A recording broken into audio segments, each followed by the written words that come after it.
Let's turn our attention to food shortage matters now, and government has responded to calls by experts to halt the exportation of food. This follows the hikes in foodstuffs on the market caused by the non-availability of some produce. The General Agric Workers Union, the Peasant Farmers Association, and the Chamber of Agric have all expressed worry about the situation, saying it could worsen by the first quarter of 2022. They want government to assist with funding, stop the export of food, and ensure we build and fill our storage facilities. Let's hear from the CEO of the Chamber of Agric, Anthony Morrison. There shouldn't be any allowance for export of any food. If for any reason someone needs to export food out of the country, that must come with approval from the ministry. And the reasons must be given. I'm saying this because some of the challenges we are having with the increase in food prices is because people have hoarded food. If you go to the borderlines, okay, in the northern regions, in the BA area, in the Volta area, you've seen a number of warehouses that have sprung up. Foodstuffs were taken out of the country arbitrarily without any permission. We do not have any security system. Nobody is being stopped. Why are you taking this food out of this country? Who has signed for it? Who has permitted you?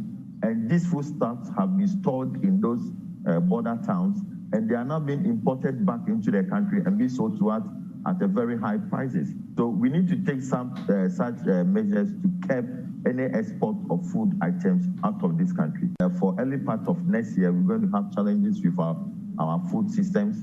So we will need to import quite more. What government needs to do is to make sure that when this year's produce are ready, we provide a mop-up strategy so that we can store enough food across the country.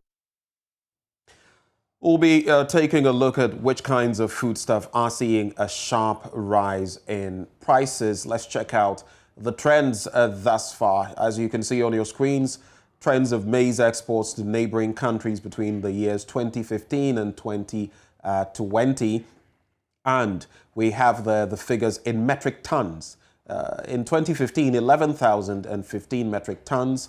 In 2016, 10,909. So some decline there. Then in 2017, there is a shoot up to 19,666, which is almost the total figure of 2015 and 2016 combined. In 2018, it goes even further. 23,483. Then there's another sharp decline in 2019 to 14,128, and in 2020 it goes up again to 17,240. And that's the trend there for you between 2015 and 2020. In terms of rice, the figures in metric tons, 2015, 3,400 metric tons actually exported to neighboring countries. In 2016, a bit of a decline to 3,066. In 2017, it goes up to 3,671. In 2018, a little dip, a little over 3,500. But in 2019, a very steep decline to 759, a mere 759. And then in 2020, an even further decline to 322. Which tells you that in terms of rice, the exports have been in a sharp decline. But when it comes to yam, it appears it's on the ascendancy since 2015.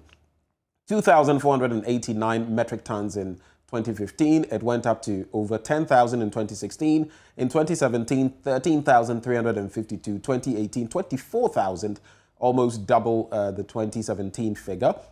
Then in 2019, 29,078 metric tons. And in 2020, 31,127, a steady increment there.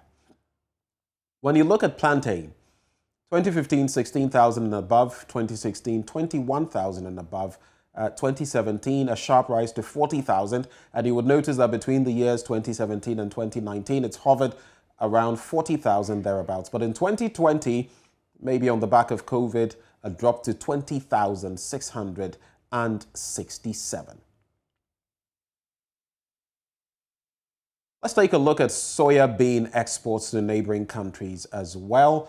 And there too, some stabilization in 2017-18, but you would see that in 2015 and 16, 2,000 and over metric tons. Then there was an increment to over 3,000 in 2017 and 18.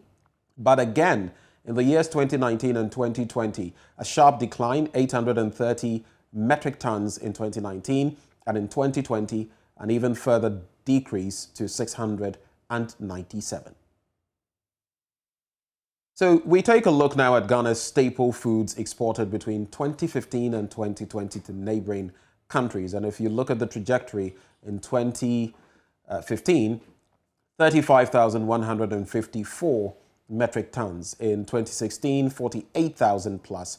In 2017, double what you would have seen in 2015 and maybe even 2016, 81,193. 2018, 99,000 plus metric tons. But again, in the years 2019 and 2020, decrements, 84,986 in 2019, and in 2020, 70,052.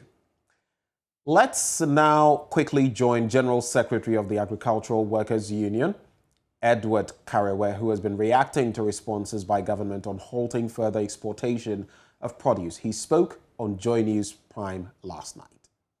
If the ministry is explaining that the increase of foodstuff, the price in foodstuffs, is as a result of the exports, then what do you have to do? The logical conclusion is that then reduce the exports. So we are making all this analysis based on the ministry's own information. So if it turns out that exports have been declining, then it means that the ministry has been giving false information to the public, claiming that it is as a result of exports that we are experiencing the recent rise in food prices. So it means there's a different reason. The buffer stock company has a clear policy of what they are there to do, objective. One, they cannot force any farmer to sell their produce to them. Neither can they compete with the market price because they don't have those resources, So the buffer stock company purposely is to mop up excess produce, which cannot be disposed of in the market. So if this time they want to now say that, okay, we would give so much money to the buffer stock company to be able to compete with the market, open market prices to buy the produce, fine. But we are already aware that the buffer stock company itself is constrained with cash and resources to do what they are saying they will do. So I'm not too clear whether they now have the money suddenly to give the buffer stock company to be able to buy at the open market price. Otherwise, the buffer stock company only comes in when there's surplus, and that surplus cannot be sold in the market. Then they now come in to mop up that.